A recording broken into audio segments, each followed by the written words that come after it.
वित्त मंत्री निर्मला सीतारमण ने अपने बजट भाषण में किसानों के लिए बड़ी घोषणा की है। सरकार ने किसान आंदोलन के केंद्र में रही एमएसपी को अब सीधे किसानों के खाते में भेजने का ऐलान किया है।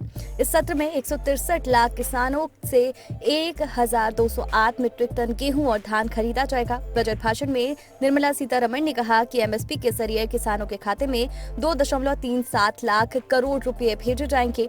साथ ही वित्त मंत्री ने कहा कि कीटनाशक मुक्त खेती को बढ़ाने के लिए प्रयास किया जाएगा। कृषि से जुड़ी बड़ी सुविधाएं। किसानों को डिजिटल और हाईटेक बनाने के लिए पीपीपी मोड में नई योजनाएं शुरू की जाएंगी। जो किसान पब्लिक सेक्टर रिसोर्स से जुड़े हैं उन्हें फायदा होगा। किसानों को डिजिटल और हाईटेक सेवाएं प्रदान करने के लिए पीपीपी मॉडल में योजना की शुरुआत होगी। जीरो बजट खेती और ऑर्गेनिक खेती, आधुनिक कृषि, मूल्य संवर्धन और प्रबंधन पर जोर दिया जाएगा।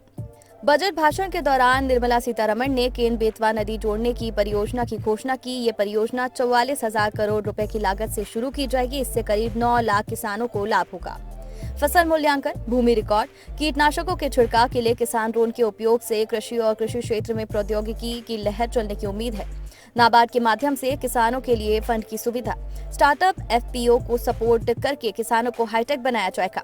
साल 2023 को मोटा अनाज वर्ष घोषित किया जाएगा। किसानों को डिजिटल सेवा दी जाएगी। कृषि में ड्रोन को बढ़ावा दिया जाएगा। साथ ही 100 गति शक्ति कार्गो टर्मिनल बनाए जाएंगे।